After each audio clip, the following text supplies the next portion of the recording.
What is up, guys? Bobgar here, and I wanted to do a quick deck tech on one of my favorite modern decks. Definitely my favorite tribal modern 5-colored collected company Slivers. So Slivers is my favorite tribal mostly because the second time I really started playing Magic heavily, so the first time I was 13 and we just played whatever jank we had. I had like Royal Assassin was probably my best card, or at least it was my favorite.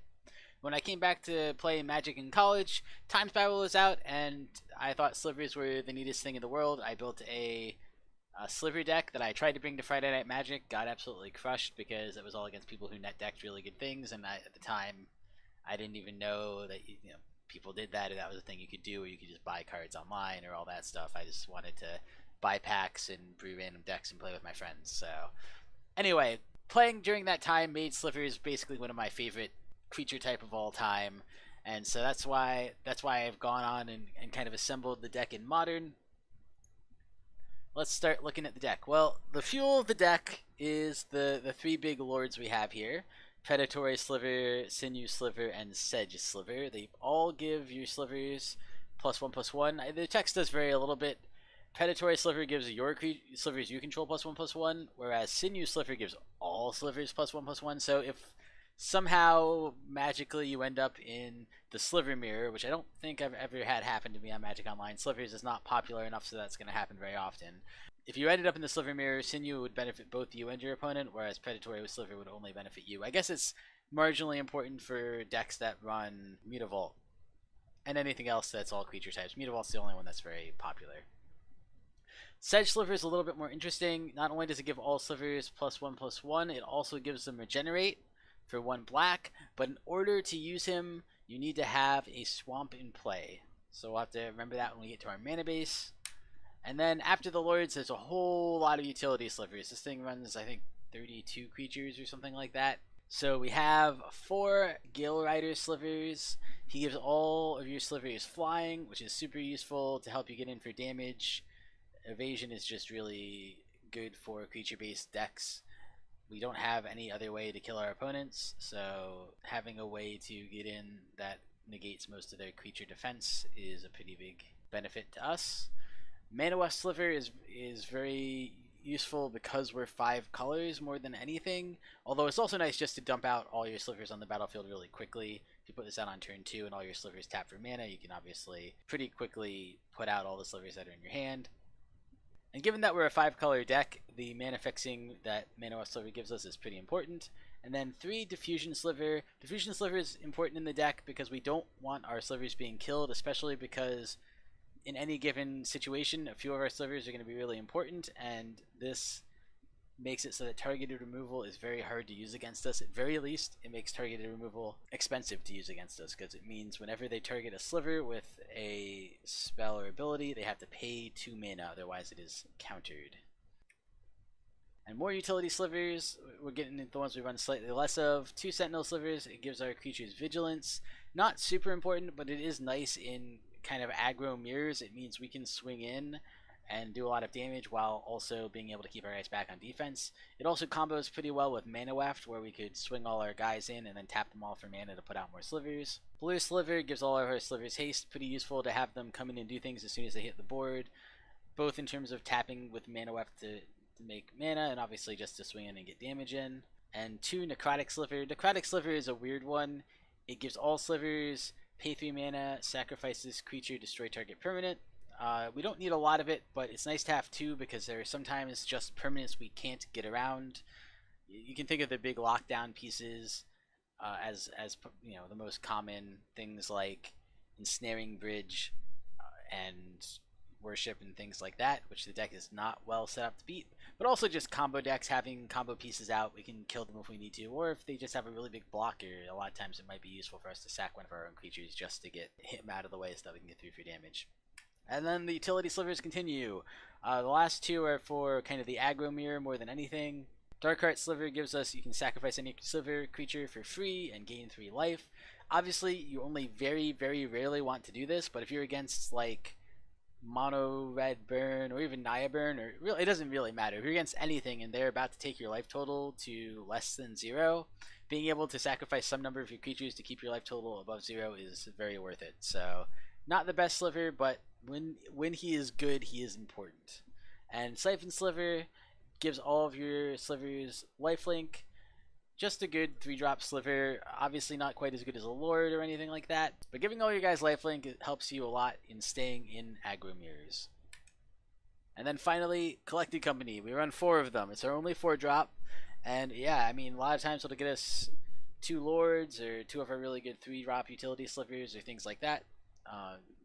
We'll often, because we're running so many creatures, have multiple creatures to select from when we cast it. I don't know if I've ever whipped on it, but we certainly could, but it's pretty rare given how many creatures we're running. And yeah, Collected Company is a super strong deck, especially in creature-based strategies, and I think especially in Tribal, honestly. Especially a Swarm Tribal like this. And then we also need to fix our colors. Well, how do we do that? We run Cavern of Souls. Cavern of Souls not only makes our creatures uncountable, but for the creature type we choose, and we will always be choosing Slivers, we will be able to tap Cavern of Souls for whatever color we need as long as we're casting a Sliver spell. Sliver Hive is very similar. It does not give the uncounterableness, but we can tap it for any color when casting Slivers. It also has a nice added bonus in the late game. Really only becomes important in grindy matchups, but being able to tap 5 mana and tap it to put in a 1/1 Sliver creature token, pretty powerful as just a little upside on the side. Mostly it's there for the mana fixing though. And then for Aether Vial, Aether Vial not only lets us dump our hand faster, it lets us put in Slivers without having to pay their mana cost. We usually want to keep it around 2 or 3 because that's where most of our slivers are, but you know, basically having another way to get them in without paying colored mana helps us a lot given how many colors we are. And then we get on to the actual mana. The mana base here is a little crazy, and I might not have done it perfectly. It's been working okay for me so far. I think it might not be optimal though, but let's go over it. 2 Windswept Heath and 1 Bloodstained Mire. These are fetches, and as you'll see in another slide, we'll be able to fetch any color we want off of dual lands. 2 Overgrown Tomb. Overgrown Tomb gives us the colors we usually need the most.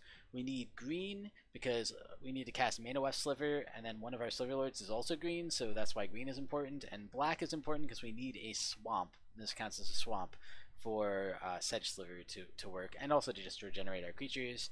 Bloodstained Mire. Oh, I already said Bloodstained Mire, I think. 1 Blood Crypt, so that's black-red. That can only be grabbed with Bloodstained Mire, which is a little unfortunate. 1 Breeding Pools.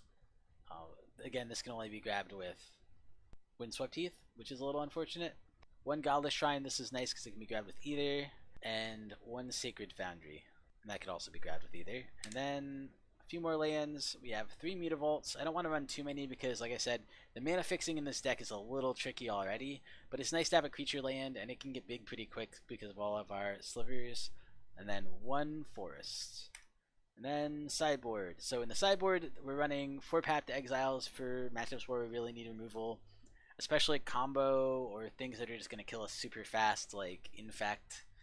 Harmonic Sliver. Destroy whenever a Sliver enters the battlefield. Destroy target artifact or enchantment. Obviously, this goes in decks where opponents are playing a lot of artifacts and enchantments. Affinity and Lantern Control and Clack Claw, Ironwork, whatever. You know, there's a lot of artifact-based decks, and that's what that goes in against. 2 Spell Skites, just to stop removal on our creatures. And then another Diffusion and Dark Art Sliver in the matchups where those are good. If we know our opponents have a lot of single target removal, it's pretty easy to take out one of our less good Slivers and put in Diffusion. And again, in matchups where against like Burn or something, Dark Heart makes a lot of sense to put in as a 1-of.